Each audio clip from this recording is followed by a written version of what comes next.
सदगुरुदेव भगवान की जय। श्री सीताराम सरकार की जय। श्री राधा रमण लाल की जय। श्री गौरी शंकर महादेव की जय। श्री हनुमान जी महाराज की जय। सभी दर्शकों और भक्तों के चरणों में कोटि कोटि प्रणाम। सबको प्रेम भरा जय जय श्री राधे, जय जय श्री सीताराम। सभी दर्शकों और भक्तों से प्रार्थना है, निवेदन है, आज का सत्संग बहुत ही महत्वपूर्ण है। बहुत ध्यान पूर्वक आप सभी भक्तजन सुनेंगे।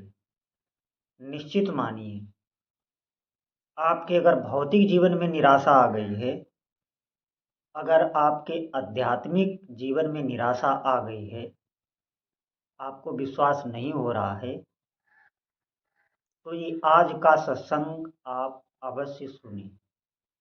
निश्चित मानिए आपका आत्मबल बढ़ेगा, आपका विश्वास बढ़ेगा। ध्यान पूर्वक आप सुनिए। जो भी साधक भक्ति में लगे हुए हैं, भजन में लगे हुए हैं, निरंतर या प्रयास कर रहे हैं, उनका भजन अभी बन नहीं रहा है। उनकी इंद्रियां उन्हें गिरा देती हैं। उनकी कुछ गलत आदतें ऐसी पड़ गई हैं जो बार बार उनको विषयों की तरफ मोड़ के गिरा देती हैं। फिर उनका स्वाभाविक ही भजन में मन नहीं लगता, क्योंकि जो भी अशुभ कर्म होते हैं वो आपसे किसी कारणवश आदतवश हो जाते हैं, तो फिर भजन में मन नहीं लगता। सभी भक्त ध्यान पूर्वक इस महत्वपूर्ण बात को आप सुनेंगे। देखिए, हम सब कोई आसमान से नहीं टपके हैं। हम सब किसी पवित्र माता की कोख से ही पैदा हुए। हम सब, आप भले ही विषयों को ग्रहण कर लेते हैं, संसार की तरफ आकर्षित हो जाते हैं, मन आपको बेचैन कर देता है, आप भ्रमित हो जाते हैं और विषयों में आप गिर जाते हैं। फिर भक्ति की तरफ से मन हटने लगता है। ध्यान रखना, वहीं पर निराशा आती है। अब सभी साधक ध्यान पूर्वक सुनेंगे। आप कभी भी निराश नहीं होंगे। जब भक्ति में कोई बस नहीं चलता, तो साधक के पास एक ही अस्त्र है, वो है अपने प्रभु के आगे रोना। निश्चित मानिए, जो साधक भक्ति में रोने लगे हैं, जिनके आंसू आने लगे हैं, अपने प्रभु का नाम लेके जो रोते हैं, जिनका गला रुंध आता है, उनको साधारण मत समझिए। और मैं ये भी बता दूं कि भक्ति में रोना एक बहुत बड़ा शुभ संकेत है। तुम्हारे प्रभु की तुम पर विशेष कृपा हो गई। अब वो आंसुओं के माध्यम से आपका अंतःकरण पवित्र कर रहे हैं। जब साधक से कोई साधना नहीं बनती, तो रोना आने लगता है, क्योंकि प्रभु रोने के माध्यम से उसका अंतःकरण उसको स्नान कराने लगते, उसका सूक्ष्म शरीर स्नान करने लगता है, पवित्र हो जाता है। आप देखना, कभी भी जो भी साधक भक्ति में रोते हैं प्रभु के आगे, आप देखना तुरंत ही एक शीतलता आ जाती, एक शांति आ जाती। कामनाएं उनका तो पता ही नहीं चलता कहाँ हवा हो गई उस क्षण। ऐसा मन भीतर से प्रफुल्लित शांत हो जाता है। फिर साधक चाहता है कि बार बार ऐसा हो, ऐसा चाहता है। लेकिन ध्यान रखना, ये भगवत कृपा से होता है, हमारे आपके हाथ में नहीं है। हमने ऐसे साधकों को देखा है जिनका रोने का तांता ही नहीं टूटता। धारा प्रवाह, सच आपको बता रहे हैं, धारा प्रवाह वो अपने प्रभु की याद में। किस तरीके से? जैसे आप सोचना, आपका कोई बहुत ही प्रिय, घनिष्ठ, आत्मीय मित्र हो, या कोई भी हमारी माता बहन हो, उसका पति कहीं बाहर गया हो, या मित्र कोई बहू जिसके बगैर आप रह नहीं सकते बाहर गया हो, तो उसकी याद आके संसार में देखना, जब व्यक्ति रोता है, ठीक यही होता है वहां इष्ट देव के प्रति। उनकी याद भरी होती है, उनकी विरह की एक ज्वाला अंदर होती है, वो रुलाती है। और कभी कभी साधक ये भी नहीं समझ पा रहा है कि मेरे आंसू क्यों आ रहे हैं,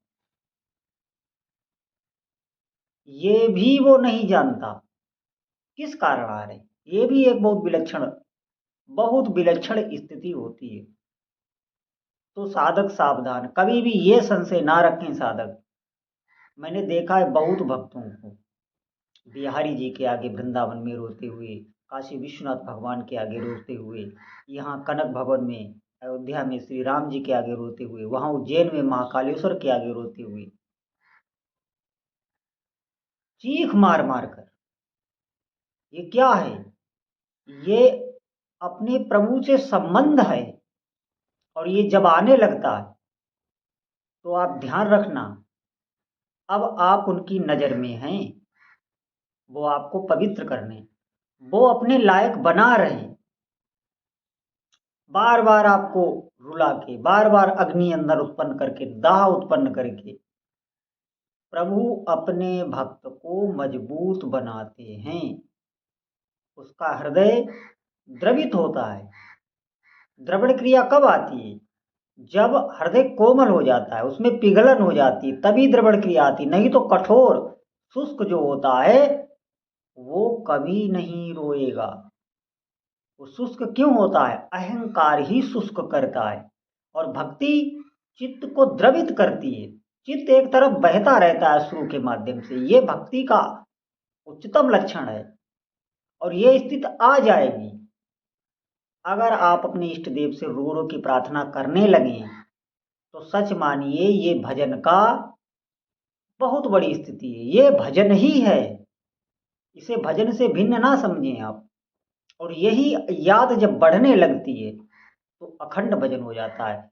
प्रभु को प्रेम में विवश करके ये जो भक्ति में रोना है ये खींच लेता है। और प्रभु को कोई नहीं खींच सकता। प्रभु कभी साधना से, साधक की साधना से देखकर नहीं उनका हृदय पिघलता है, आप ध्यान रखना। क्योंकि साधना में कभी कभी अहंकार भी बढ़ता है। अहंकार एक ऐसी वस्तु है जो जिसका नाश नहीं होता। ये तभी होता है जब समर्पण हो जाता है। और जो रोते हैं भक्त, उनका कहीं न कहीं अपने प्रभु में समर्पण हो चुका है, उनके अहम का समर्पण हो गया है। ध्यान रखना, तभी वो रोते हैं। इसीलिए भक्ति में रोना कोई गलत नहीं है,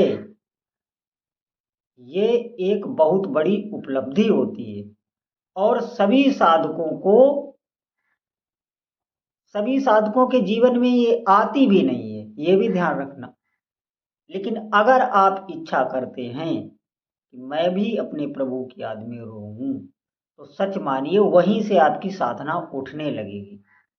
वो तो साधक ध्यान नहीं दे पाते हैं, इस बात को उन्हें छिपा लेना चाहिए, तो ये निरंतर फिर बढ़ती रहती है। और अगर ये बात प्रकाशित हो गई, लोगों ने जान लिया, तो उनकी आपके प्रति इतनी श्रद्धा बढ़ जाएगी कि इसका जो फल होगा वो श्रद्धा में ही आपके मान सम्मान में, वैभव में बदल जाएगा। लेकिन जो आपको चाहिए अपने प्रभु के प्रति, वो नहीं मिल पाएगा। तो सभी साधक सावधान, आप बिल्कुल निराश ना होइए। ये मार्ग है। अगर आप बिल्कुल हार जाएं, आपको कुछ भी समझ में ना आए, हर जगह आपको अश्रद्धा महसूस हो, तो रोके अपने प्रभु से प्रार्थना निश्चित करना। फिर देखना बार बार आप इस स्थिति में पहुंचने लगेंगे, एक सुखद अनुभव होने लगेगा। धीरे धीरे प्रभु झलकने लगते हैं, वो विवश हो जाते हैं। वो करुणा के सागर हैं, वो दयालुता की मूर्ति हैं। वो इसी बात में बंधते हैं और कोई उन्हें बांध नहीं सकता। क्योंकि वही तो इस ब्रह्मांड में स्वच्छंद हैं। जो भी आपके इष्ट देव हों वो सब एक ही हैं। एक ही शक्ति कई रूपों में खेल रही है, आप ऐसे समझें। तो सभी साधक ध्यान रखें, बिल्कुल निराश ना होएं। ये निराश का मार्ग नहीं है, इसमें प्रभु हमेशा आपके साथ खड़े हैं। आप उनसे विनय करिए, रोइए उनके आगे, फिर देखिए चमत्कार। तो सभी भक्त नाम में लगें, अधिक से अधिक नाम का सुमिरन करें। जितना आप नाम का सुमिरन करेंगे उतना ही आपका हृदय कोमल होता चला जाएगा, सरस होता चला जाएगा, द्रवित होता चला जाएगा। बोलो जय जय श्री सीताराम।